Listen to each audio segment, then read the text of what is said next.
It's hot as hell up in this joint, and we're going to be talking about a heat score. And did it deliver? We're going to find out all about Nation Extreme Wrestling's latest available show on their YouTube channel as the main topic here tonight on your hopefully favorite news show, Ring Respect Radio. Yes, we're talking indie wrestling, and boom, just like that, it's Thursday night, so get ready to party with us.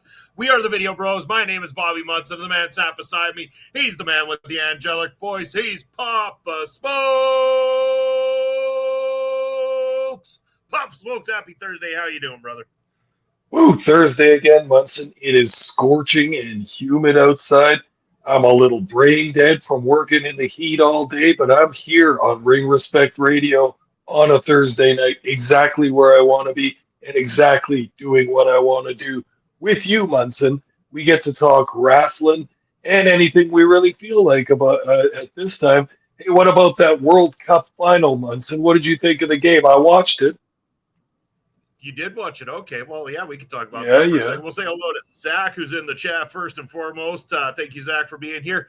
The World Cup final, I thought it was kind of boring, to be honest with you. I was rooting for Spain. I'm glad Spain won in the end. I think Argentina deserves to be severely penalized and investigated by I feel like an outside source outside of FIFA themselves, because I feel like FIFA also needs to be investigated at this point for having carried Argentina to the World Cup final in the first place. I think that the only team that Argentina truly beat in the World Cup was England. Sad to say, because I was rooting for England, but that was the only team they truly beat. Everything else was done by nefarious means throughout.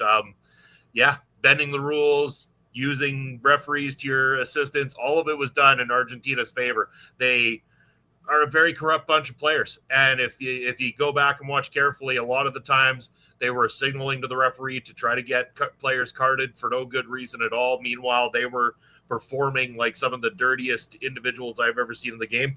Spain played nice. Spain was good. I liked that portion of it, but yeah, it was a little bit too just boring. It was so one-sided in Spain's favor, yet no goals to back it up either. So it kind of just it dragged on more than it should.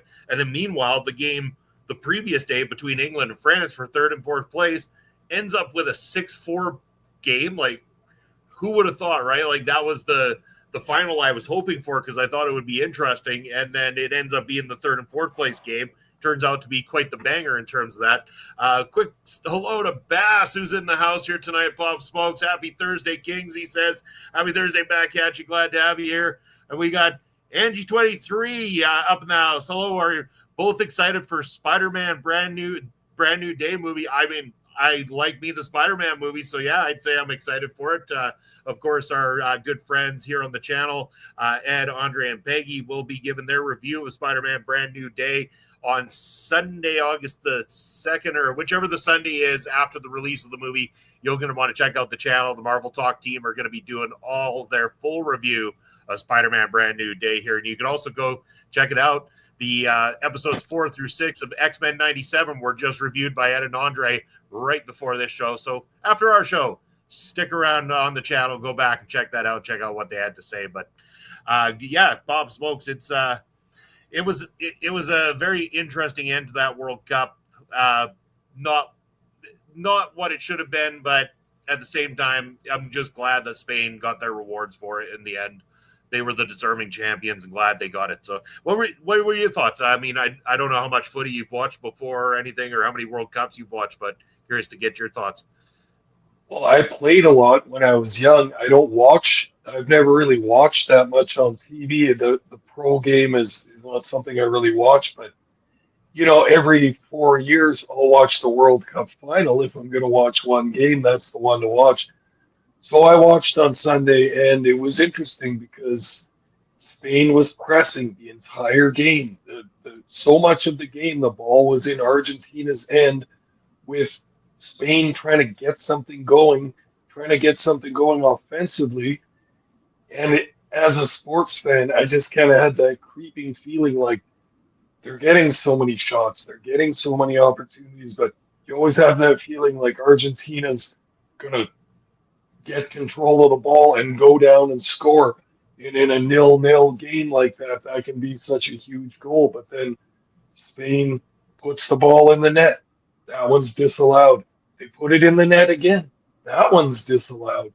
And then finally, the refs, it goes into extra time.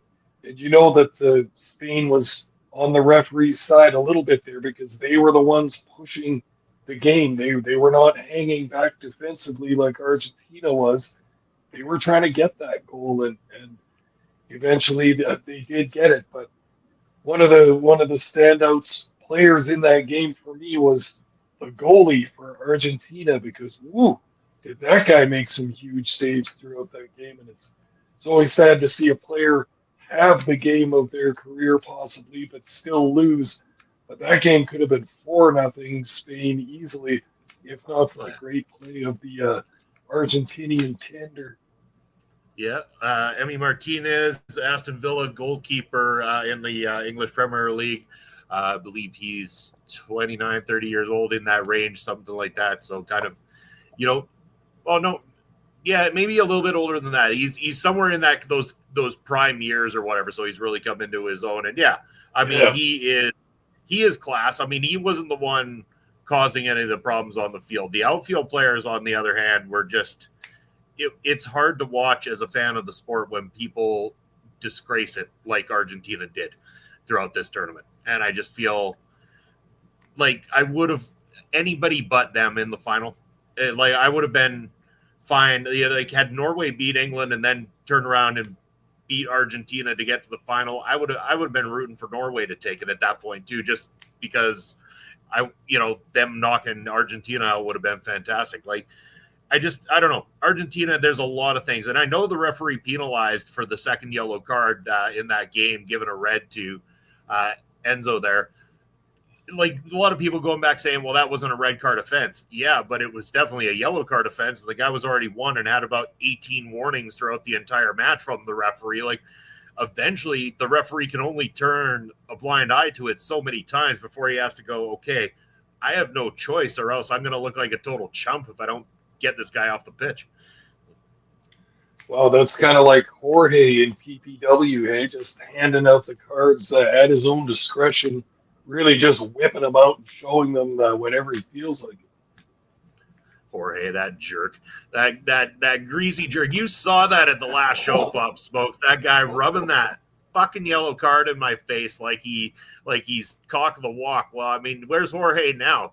Hey, I mean, what's he up to now? Has he convinced some other company to hire him? Because he sure as hell ain't working in PPW no more. Is him and his little buddy Levi Knight got their asses booted out the door last time. In fact, if you've obviously seen the poster for our upcoming show, right? I mean, I may as well mention it.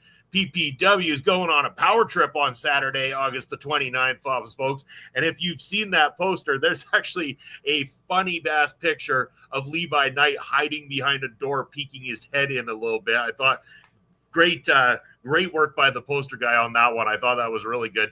Mangler's in the house here on a Thursday night. Thank you for being here, Mangler. Appreciate you being here every Thursday night. And our good friend Blair for the Grainmaker Wrestling Podcast and one of the voices of Winnipeg Pro Wrestling. Hell of a show last Friday for WPW. Very hyped for you. Yes, I love it.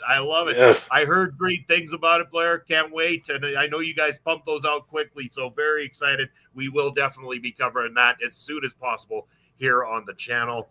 But yeah, as always, WPW kicking ass. PPW is going to be kicking that ass on August 29th. That is the go-home show before the big one, Papa Smokes, right before the Ring of Horrors. This is it.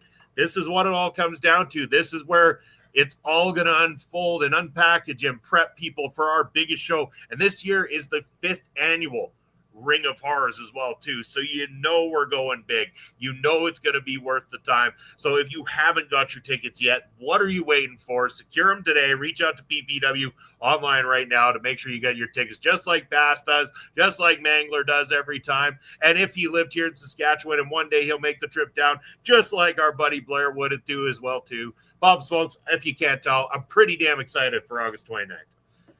Oh, I'm super excited, Munson. And where does the time go? Fifth Ring of Horrors in a row. Man, it seems like we just started this thing, Munson. It seems like the 2019 all over again, and just looking forward to the big Halloween show. Looking forward to it again this year, but it is the 5th annual one. So excited for that. But fans, you know what that means. Munson just told you it's the go home show before that. We all know what that means. That means stuff is going to happen at that show. There's the lineup and the card will be tremendously formed by the August 29th show. So get your tickets now, get your seats, get your White Claws and your beers, and get ready for this show because it's going to be something special. And then just wait for Ring of Horrors. Boy, we'll be all over that one. I mean, last show we saw Jacob Creed win the PPW championship. We saw all sorts of calamity happen at the end of that matchup. There's things to be answered at this next show already.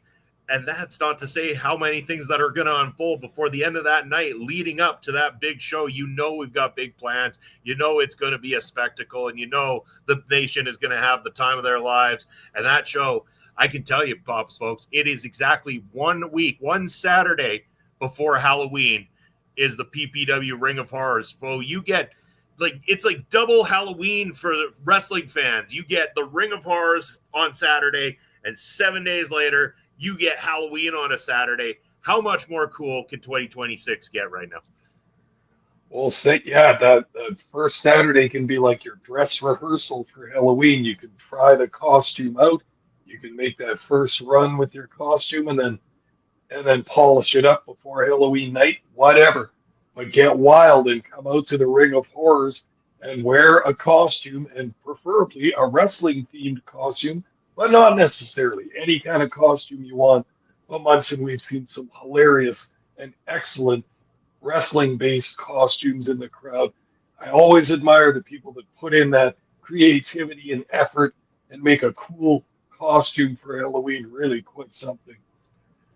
Hands down, my favorite, though, has to be the guy that comes dressed as Bucky McGraw every single year. He nails it perfectly. And last year, he just so happened to be on the side of the ramp when Bucky was going back up the ramp and doing his pose, and he happened to get right in that camera shot at the exact same time. And it was perfect. What a moment that was. That guy, A+ for going forth with that costume. Oh, it looked like the two Spider-Men pointing at each other, like which one's which, kind of. Yeah, that was a good moment. Yeah, absolute classic. So you don't want to miss the Ring of Horrors. You don't want to miss Power Trip coming up on August the 29th.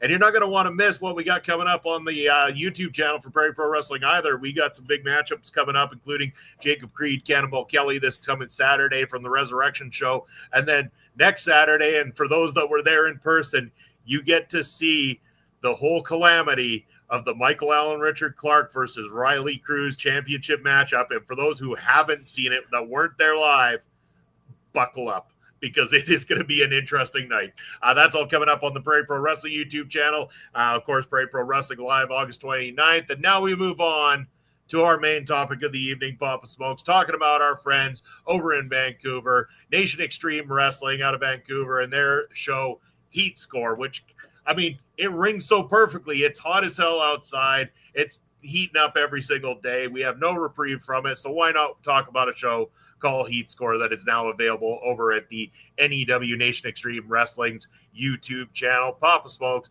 why don't you tell people about beautiful British Columbia, a little bit more about Vancouver and where this one took place? Absolutely. You know, I think we've covered one of NEW's cards some years back on this podcast, didn't we, Munson? But let's do a little refresher. Early this year, actually, I think we did one, or late last year. It wasn't okay. too long ago. Yeah. We have done it before, but for all the listeners, let's just set the table a little bit here. British Columbia is the furthest west province in Canada. It's in the Pacific Northwest between the Rocky Mountains and the Pacific Ocean. It is Canada's third most populous province with 5.68 million people. Its capital is Victoria, which is on Victoria Island. But the largest city is Vancouver, just across the strait on the mainland. 2.6 million people living there, a high population density. Vancouver is one of the most ethnically and linguistically diverse cities in Canada. Lots of different kinds of people living there. The city grew from 1867 from a tavern owned by Gassy Jack, What a name that is, Munson. Hey, how do you get Oh, that nickname? I don't really want to think about it too much. And the city was originally known as Gastown. And if you go to Vancouver now, there is still the original section, the core of the city is known as Gastown. It is a vital seaport in Canada, obviously right on the Pacific Ocean there. It's huge for forestry and tourism due to its natural beauty. And Munson, I don't know if we've talked about Vancouver before, but I'm assuming you've been there. A lot of Canadians have. It's a very popular destination, a tourist spot. Its natural beauty is no joke. And anyone that's been up in the Pacific Northwest, including Washington State, Oregon, Northern California, you know that this is just one of the most beautiful areas in Canada. Lots of primordial boreal forests, lots of, it's almost like jungle down there. It's so moist. And in particular in Vancouver, the UBC or University of British Columbia campus has some natural areas set aside which are preserved from development and building and such. There are some areas on that campus and on that coastline there that are absolutely gorgeous because they're untouched by human hands. Some of the old growth forest, giant tree trunks that 15 people can hold hands to get all the way around it, that sort of thing. Ferns, moss, all kinds of interesting flora and fauna there.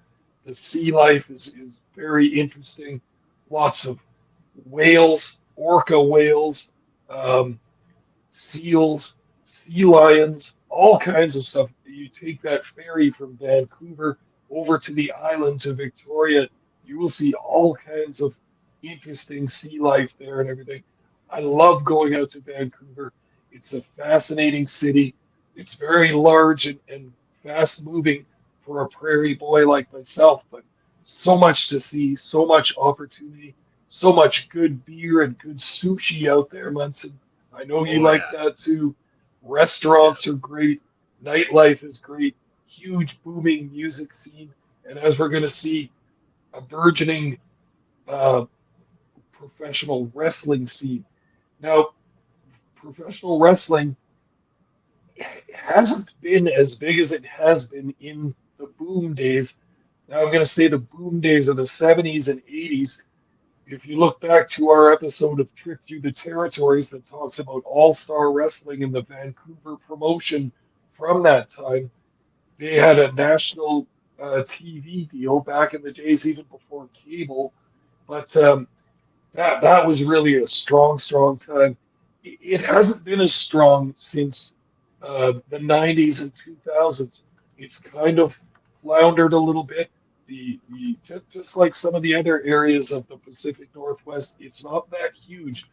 And the COVID restrictions of 2020 and 2021 were very strict in Canada. No groups of people were allowed over a certain amount. You really couldn't have concerts, comedy, drama, dance, pro wrestling, anything like that for a long time. But Rob Fly and Chris Perry threw a show at a car dealership in Richmond, which is one of the neighborhoods of Vancouver, which did very well. So that was the start of NEW. Since then, they've run shows at the Commodore Ballroom, the Nat Bailey Stadium, Vancouver Convention Center, Harbor Convention Center, and Wise Hall, which is where we're going to be for tonight's show. But all of these are fairly well-known venues in Vancouver. So the boys doing very good at that, starting up new wrestling roughly around the same time our promotion started, just after COVID, ours starting just before the lockdowns. They've been booking wrestlers from all over the Pacific Northwest and other places, and then bringing up new talent from the famous Lionsgate Dojo, which you hear a lot about in Western Canadian wrestling. A very strong training school. We're going to see Nicole Matthews, one of the trainers there, and And Papa Smokes drops out for a temporary bit of time, just as he was getting on a roll there, talking about the the story of Nation Extreme Wrestling and how they got started. Papa Smokes will be back in a short moment. I'm sure it's just a quick little dropout, quick little internet glitch as he is now backstage and back on the screen. He'll be loading in. There he is. There's the man. And we'll go right back to you, Papa Smokes. Welcome back to the fold. Always does that right when I'm cooking, Munson, right when I'm stirring up my sauce. But oh well, we'll deal with it. Yeah, and to talk about Wise Hall, this venue in Vancouver, BC, the name Wise Hall is an acronym for Welsh, Irish, Scottish, and English. It started as a social club back in the 1920s. It was initially a kindergarten and a bowling alley, kind of an interesting mix of activities to have in the same building. It has also hosted political, cultural, and artistic events. Today it is known as a non-profit music venue, but hosts all kinds of activities. Capacity approximately 250 people. So not huge, but a kind of a community center type venue like we're used to for PPW here in Saskatoon. Does the trick for NEW no problem. I thought it looked pretty nice in this video for this card of NEW wrestling. Did you think it looked nice, Munson? Yeah, I like the setup. I think the room is really great. The fact that they can have it kind of lit the way it is gives a nice presentation. I felt too like with the stage up at the top, it kind of reminded me of the setup that we had over at the Sutherland Hall that we used to do HIW in prior to moving over to where we're at now. We still have the stage at the top of the ramp as well too, but that one felt like it was a little bit more lower down kind of thing where you could have somebody on that part and still had a backstage area separated from the stage itself where we utilize the full stage for Prairie Pro Wrestling. I like that. It's nice to have that they can have live commentary out there being done. They're present on the stage as well too, watching in a live capacity, and their view from there has got to be perfect for being able to watch and call the matchup. So yeah, I like how this is set up. I like the style that they do, and I also got to say I like the edits that they do on their videos. They don't, we do run where we show the full entrances, everything like that. They cut to the point for their YouTube channel. They really kind of make it so that it's more compact. So for those wrestling fans looking to, trim out all the excess stuff, I mean, they do get right down to the nitty gritty and get you to the wrestling matches. For sure. And they just show enough of the entrance to put a chyron which says each wrestler's name. It's the short and quick introduction and then right into the match. So if you're timing the matches like I like to, it's much easier because you don't have to time the whole segment. It's basically the in-ring match. Yeah. So you pretty much get right down to it, and right down to it, we shall, Pop Smokes. Let's talk about the first match on Heat Score. It is the NEW Tag Team Championships on the line as West Coast Heavies. That's the team of Todd Quality and Shawn Murphy taking on the wise men Tony Baroni and Billy Suede. You know what? This was good tag team wrestling here from both these two teams. Not really. I want to say maybe one of these teams was on the last card that we reviewed, but it wasn't fresh enough in my memory for me to truly remember. But I did enjoy getting a tag team matchup of this caliber right off the hop here. They did a great job of having the match controlled one way to build into the hot tag, which is always going to get the crowd psyched up, which they do well in this one too. They end up doing a ref bump here when the ref gets taken out by Shawn Murphy, who pulls the ref in towards one of the actual moves in the fight. The Heavies then use the belts to take out Baroni, and we ended up with new tag team champions, the West Coast Heavies. Again, placement on the card was right for this matchup. It did a good job getting everybody into it. There wasn't anything too crazy or over the top because we will have matches that spill to the floor more and go for the higher spots. This was a tag team matchup, and it was at a good pace to really pump up the crowd. Great placement on the card, and honestly, I'm going to say probably one of my more favorite matches on this card, actually. I enjoyed this one as a top quality match. Yeah, I thought so too. I like where this was on the card, just like you did. It worked out nicely as a first match, gives the fans some excitement with a title change and everything, but leaves lots left for this card for the viewers to watch later on. Um, yeah, nothing too fancy about this. The faces took control over the first few minutes. The West Coast Heavies were big guys. They look like wrestlers. They've got good physiques. They come out looking very strong. Their manager distracts the referee, allowing the Heavies to take over.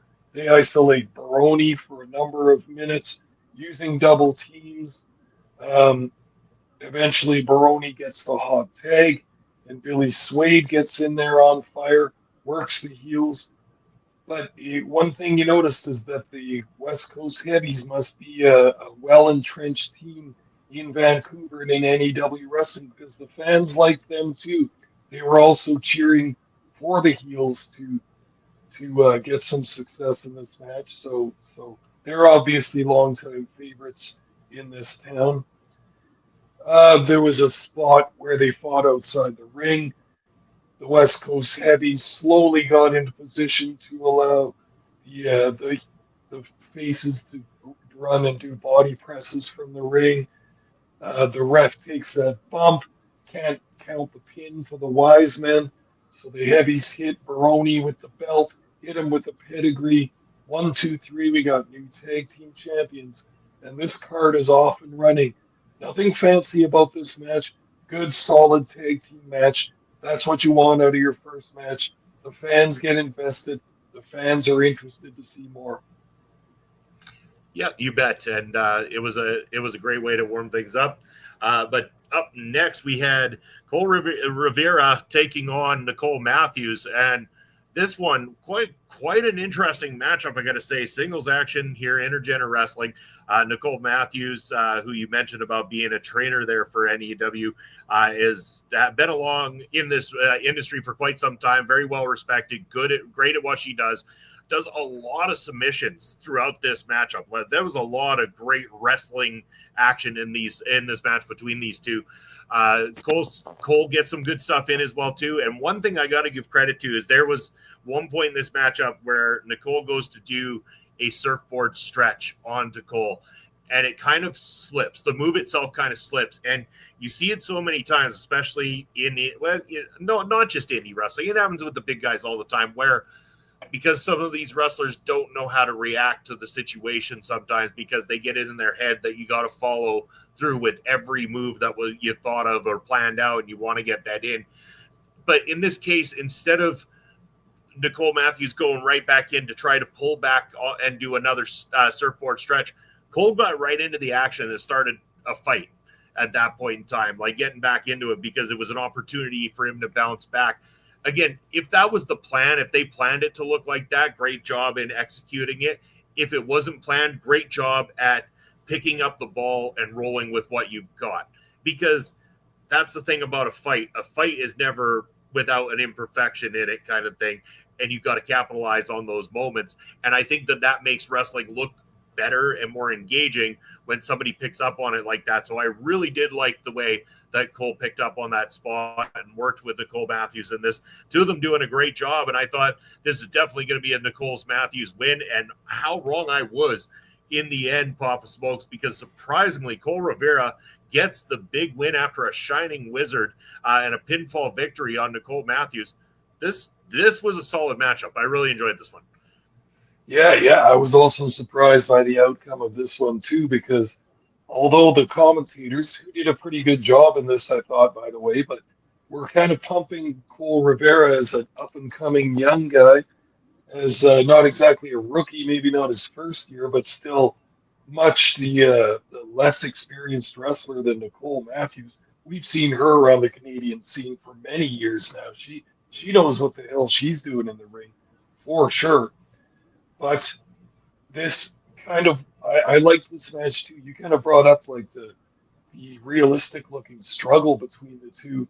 I agree with that completely. And I think it's kind of looked like one of those matches. We've all seen them occasionally throughout our wrestling watching, that it looked like the veteran wanting to punish a rookie wrestler, wanting to stretch him, show him the ropes, bring him down to earth, maybe, and show maybe a cocky young rookie. You're not what you think you are. Any of us can probably stretch you in the ring, and that's what this looked like too. Matthews had no mercy on Nicole Rivera. She's a great scientific wrestler, and in fact, Rivera not too bad either. They wrestled for quite a lot of the first few minutes of this match, trading hold for hold, reversals, all the rest of that kind of stuff. But Matthews, the superior wrestler, she's getting them. She's grappling better and using better holds. Nicole Matthews also using kicks. Ooh, some of those to the chest were really looking painful. I would not have wanted to be Cole Rivera in this match because he took a working in this. He eventually took over for a little while through heel tactics, kicking at the knees, choking Nicole Matthews on the ropes, all that kind of stuff. But then strings of submission holds from Nicole Matthews, and it looked like somebody being tortured for a little while there. And then, surprise, surprise, they threw a little curveball at the end there.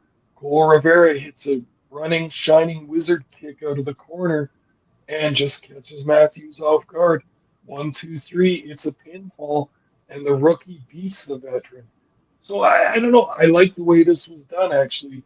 Just calling up again what you said before. It looked like a real struggle at moments of this match. It had a nice suspension of disbelief in it, too, that you thought Nicole Matthews is going to completely dominate this rookie and put him to bed early in this match. But obviously they want to give Cole Rivera the rub, so he comes out with a surprise kick, a near knockout kind of thing, and he gets the pinfall. So obviously NEW seeing something in Cole Rivera and giving him a big win over an established veteran in NEW.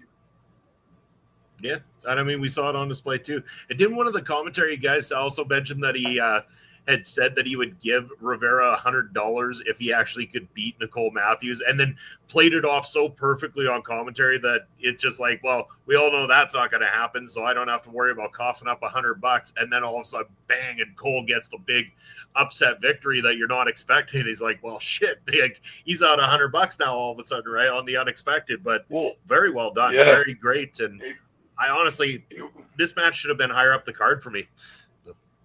It could have been, but it was also $20 that the commentator offered. So I mean, not really putting the stakes on there huge. I don't know what $20 is supposed to do. You could barely buy a quart of milk for $20 in Canada these days. You might be able to cover the bottom of your gas tank with $20, but at any rate, Cole Rivera going over big time. And I'm sure the fans going away with the thought, wow, this kid can beat a veteran like Nicole Matthews. What's next for him? Yeah. Well, I don't think anyone's going to bet against him next time around, that's for sure.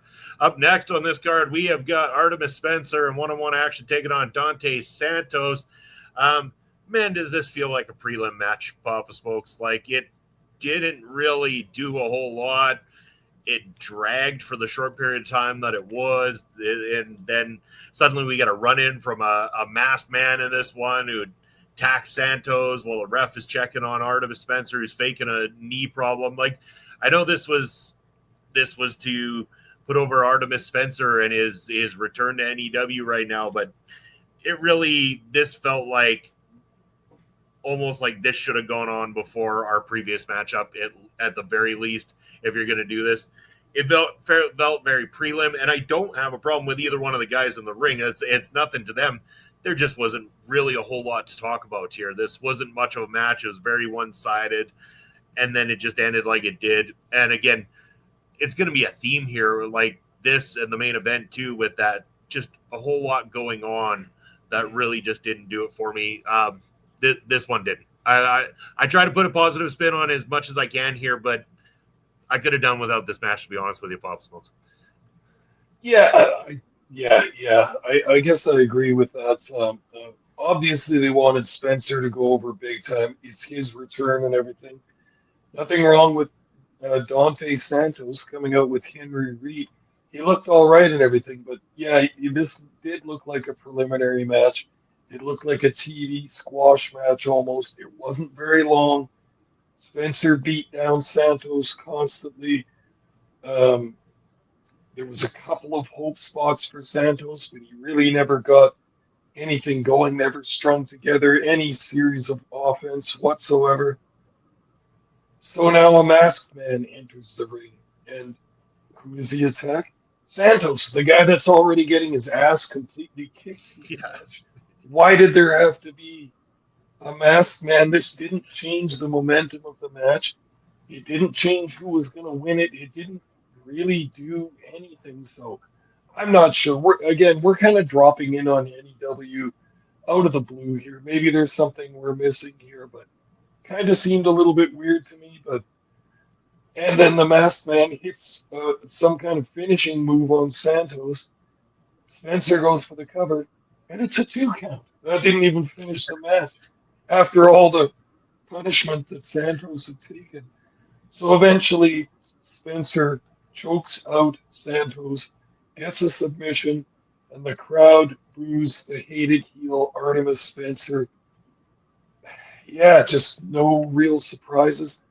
Nothing as reviewers for us to really sink our teeth into, but just kind of a push, I guess. But it didn't really make Artemis Spencer look all that much better. It didn't really cement him as a heel. It didn't really put him over as a devastating top wrestler because he had a masked man come in from the crowd and cheat for him, and that didn't even get him the win. So I'm mildly confused by this match, but it was a match that happened, and here we are talking about it. Yeah, and I mean, because like I've seen enough of Artemis Spencer to know that like his credibility should be enough on his own, and the fact that, Yeah, like you said, he was controlling most of the matchup throughout this thing. yeah. So there's no legitimacy behind, like, again, like you said, maybe we're missing something, and if we are, I apologize, but it didn't come across that way. There was nothing really to tell me the story to understand why it is. So I was just left going, okay, like why? And maybe it'll go somewhere. We'll have to see when we watch more down the road. But for me, I could have done without that one on this one tonight. Um, Up next, we again, this is going to be tough because notoriously, Bob Smokes and I not big fans of triple threats and fatal four ways here. They don't play too well for us, and we get back to back fatal four way matchups. And here's where again, like the positioning on the card, where I could have used, like, again, you could have had Nicole Matthews match be between these two fatal four ways to break up the fatal four ways a little bit, because I feel like one after another takes away from what one does and then the next tries to do. And even if the next one does it better than the first one does it, it takes that moment away. It doesn't make it quite as special. The fans liked these things, but we got next. It's the Intercity Championship. Eddie Ross, Dave Rishi, Casey Ferreira, and Evan Rivers. Um, there's individually things to like about all four of these guys in this matchup, especially Dirty Eddie Ross has got quite a good heel thing going for himself as well too. Um, it's all I really wrote was that individually I'd like to see more from these guys, but there wasn't really a whole lot positive I can talk. This felt very cooperative, very what I've seen from every Fatal Four Way that features guys of about this size and shape as well before too. Nothing to knock the individuals in the matchup, but did nothing to make me more intrigued in Fatal Four Ways than I ever was before. So I got to say, this one definitely didn't land. In the end, we do get a new Inner City champion, Dirty Eddie Ross, picking up the victory there. So I am curious to see more of where that story goes and where he goes as the new champion. There's my positive spin on it. Bob Spokes rolling it your way. What can you say about this one? Well, sure, I'll go along with your positive spin on it. Eddie Ross was the one guy that kind of stood out to me in this match, but as it turns out, I'm not. There's not much I can say about this match either. It was fatal four ways and three ways aren't my favorite matches because it's just it drags on and somebody's lying outside the ring selling for over 5 minutes and it's kind of unbelievable. It kind of just is not my favorite kind of wrestling match whatsoever. And this one was no different. A lot of four-way confusion going on, fast and furious right off the hop. All four guys fighting. I have it right here in my notes. 75 million moves being done at 100 miles an hour.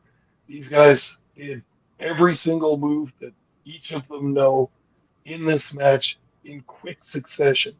And I know a lot of fans like in ring to be very fast and very technical, but this just it didn't turn my crank whatsoever because doing more moves and doing them more quickly is not the kind of ring work that I like to see. They at no point in this match did it ever slow down. And did any of the wrestlers work the crowd, work with the referee, and work with their opponents at a slower rate. This was just stringing together as many moves as you could possibly do. Every single move that each one of them knows was done in this move. It's also difficult for someone like me dropping in on this card. I don't know these wrestlers in this match. I'm not acquainted with them, their styles. I didn't know who was babyface and who was heel. Not that that always matters, but it was a confusing match. It was 1,000 miles an hour the entire time. People were doing their spots. The guys weren't selling and just going into other spots. Guys were taking huge moves and just turning around and doing another huge move on someone else. It lacked a psychology and it lacked a structure and a setup to the match that I would have liked to have seen a bit more of. But at any rate, Ferreira hits a frog splash, but Eddie Ross throws him out of the ring, steals the pin, and we got a new intercity champion. So I hope if we cover this company in the future, and I have a feeling we might because we like to do Canadian content here sometimes, where I would like to see more of Eddie Ross. I think he looks good. The other guys I'm open to as well, but I'd like to see some one-on-one matches. We can actually get a chance to see these guys work. Hell yeah. No, with you there, Bob Smokes. And of course, we go from one fatal four way into another fatal four way. It's the NEW Women's Championship on the line. It's Amira taking on Naomi King, taking on Jay Lynn, taking on Big Ann. This one was, again, we talked about this prior to going live, better than the previous one as far as the fatal four way goes. I still had my same struggles with it as a fatal four way, although one of the highlights was the team up going on in this one that I think made it separate a little bit more from the guys version. They also had a pace that wasn't at 100 miles an hour like you spoke about previously in the other one, and that's not a detriment. It actually slowed down for the purpose of more psychology that was involved in this one as well too. I wasn't really familiar with any of the ladies. I think we've we maybe reviewed an Amira matchup previously once before, but again, not fresh enough in my memory that I was very familiar with any of these ladies. But again, a situation comes about, I'd like to see any of them in singles competition after this because they all did a great job in this matchup as much as you can with a fatal four-way. But unfortunately, again, it takes away from when you put them back-to-back, the same type of match back-to-back, one takes away from the other. So while the women would have done things a little bit better in their matchup, some of the stuff had already been done by the guys in the previous one, which takes away the awe factor. So I think that there should have been more communication between the two about, okay, if we're going to do this back and forth pinning combination, then the other side doesn't do it. But likewise, if that happens, there has to be a trade-off where there's something separate for each matchup so that that can be done and it doesn't feel like you're watching the same with different people involved. That's the best way you can put it. This was definitely better than the men's version. So kudos to the ladies. Kudos to Anne retaining the title. The only person so far on this card who has retained the title, and definitely look forward to seeing more from her title run in the future. Yeah, that's well put, Munson. I did like this one, this fatal four-way, quite a lot more than the previous one because it had a little bit of meat to it. And that was, as you mentioned, the relationship between Big Ann and Jaylyn Hill, who you kind of got the feeling that these two were going to team up and work off of each other throughout this match. Possibly Jaylyn Hill protecting Anne and protecting her championship. But then you never know in a fatal four-way, right? Tides can change very quickly in one of those. So can Big Anna Beretta, can she trust Jalen Hill? That was kind of the little story going on throughout the match. Nothing too much to say about this one. It was less chaotic than the last one. The lady wrestlers went a little bit slower, and I like that because you got some build-up of tension in some parts in this match. Jalen looked like she had the match won at one point, but she ended up remaining loyal to Big Ann. So that answered the question for that time being. I like Amira. We have covered one of her matches before. She's big and strong. She works well in the ring. She's got a charisma that connects with the fans. I think she's quite good. But the real standout wrestler in this match for me was Big Ann. I like her. She looks like a pro. She looks like a champion. She comes in with a heel charisma and all that. She's got the confidence and everything. Her presentation is excellent, and she was the one that kept this match on track. She went slower. She looked like she was directing things for a couple of the other wrestlers in this match, and I was impressed by her. I'd be interested to see more of her work. Eventually, Big Ann hits a modified Widow's Peak kind of a finishing maneuver. Then an inverted pedigree, which I think she calls the Overkill. Very good name for a finisher, by the way. Gets the pinfall, retains the championship, and now she's got three challengers beneath her in this division. So what's up next? They've got to build up another top challenger for Big N, and we'll see where that goes in the future. 100%, yeah. And there's always going to be outsiders wanting in, taking cracks at whoever the champions are. And would Big Ann be the only one to retain her championship on this card? Well, let's find out, because we have one more to talk about, and that is the main event of the evening. This match is scheduled for one fall. One fall. And it is for the NEW Championship, and it is contested in a dog collar matchup. Miles DeVille up against Ricky South. Ricky South, who's been tearing it up as the champion since winning the belt and being in NEW. First of all, big gripe with that 100-foot long dog collar that they decided. That chain was so atrociously long. And I mean, we know the reasons why. It's because you want to be able to do specific moves. You don't want to get caught up. But to me, a dog collar match, Bob Smokes, has got to be in close proximity. It's got to be in close proximity because the meaning behind a dog collar match was always two guys that you needed to keep in close proximity, because especially if you had one guy being a chicken shit heel or something, that constantly slicking their way away, getting away from the baby face all the time. And now it's the baby face's time. I've got him right where I want him. He can't run. He can't hide. No matter what, he has to fight me one-on-one. And so when they see a dog collar chain that is that long, and I'm like, man, that's a bit much. But that aside, I mean, these two guys are great at what they do. Ricky South, I have been interested in his work quite a bit when I've seen it. Yeah. Like him a whole bunch. So, yeah, he's had a great run as champion as far as I can tell. We had more ref bumps in this. We've had ref bumps through the night, more ref bumps in this matchup as well, too. It's a dog collar matchup. I really don't see that the ref bump adds anything to it, because isn't essentially this also non-disqualification when it's a dog collar matchup? So I don't think the referee bumping really adds or takes away anything. But, then a new ref comes out, and then Ricky South doesn't like that ref, so he throws down a damn pile driver on that referee, which, I mean, I did chuckle a little bit at that. Ricky South just going apeshit on the new referee involved. Reminds me of good old Shiki when he was champion of PPW there, taking every official out all the time.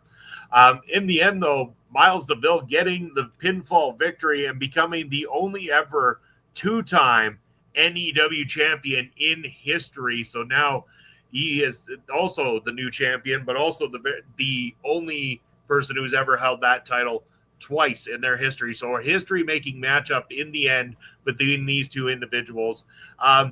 It was good, not great. That's the best I can say about it. Both participants are good. I don't think the dog collar portion added to the matchup in the way that it should have added to the matchup. That was my gripe with it. But other than that, the two guys are great professionals. New champion. Interested to see where they go with Miles DeVille as the champion moving forward. And let's see more Ricky South, because I do like his work as well too. Yeah, I also like Ricky South. He's got a good build. He's a tall guy. He's a good heel. And then Miles DeVille got some uh, applauding from the crowd when he came out. He's known as the ace of NEW. First thing I also noticed was how long that chain was. And you're going into a dog collar match kind of with the assumption that, again, we're dropping in on this card. We haven't been watching the cards before this. We haven't seen any of the matches leading up to this. But I'm assuming that these two have been in some hellacious brawls already. I'm assuming that they hate each other so bad that you're going to pick basically the ultimate uh, stipulation match, aside from maybe a cage match, which might be the ultimate grudge match, but a dog collar match makes things very, very personal. Like you said, treating them like animals, two guys with collars around their necks, and then they're connected by the chain with the idea that I want you close to me so that you can't get away because I'm going to beat you. Not only just beat you with a pinfall, I'm going to assault you and finish this feud. And I'm going to try and put you on the shelf, put you out of our wrestling league indefinitely if possible, but at least for some length of time. And as soon as I saw this long chain, I thought, oh God, they're just going to do so many aerial spots and so many spots. And yes, that's exactly what happened. Early in the match, South gets thrown outside the ring.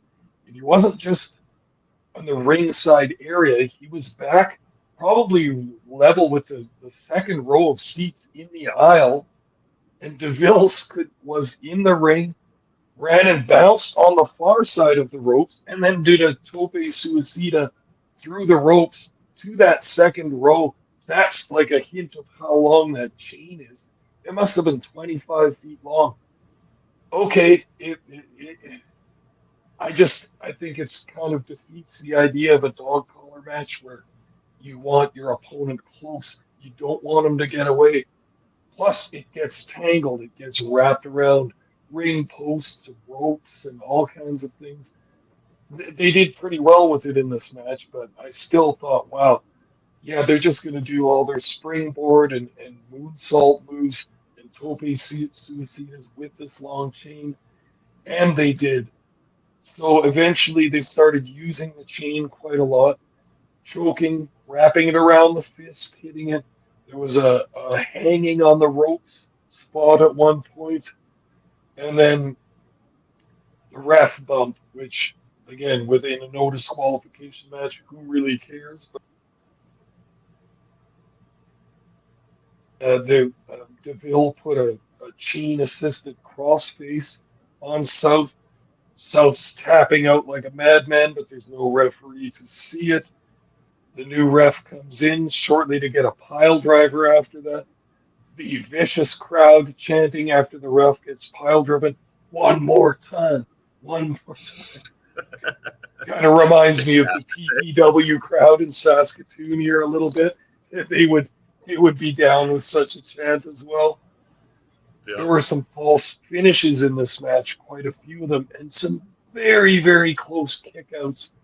I always feel bad for the refs in those because when they're that close, it's really, really, really, really close to like being unbelievable in that. But the guys pulled it off and everything. Did you recognize that second referee, Munson? That he's always posting his workout videos on there and that sort of thing. But eventually, South gives DeVille a big lariat off the top rope, then hits a pile driver. That one gets a 1 count. I mean, that easily could have been the finish to the match. That lariat off the top rope was huge. Then a quick pile driver and a quick cover. I thought, well, there's the finish right there. Nope, that one gets a 1 count. You could see the crowd somewhat confused by that, but Miles DeVille hits a turning vertical suplex, gets a clean pinfall without the chain being involved or anything in the finish, and we got a new champion. Neither wrestler with any blood or anything in a dog collar match. Kind of a bit puzzling to me if this is the blow off of the finishing of a feud and no one gets their forehead bloody.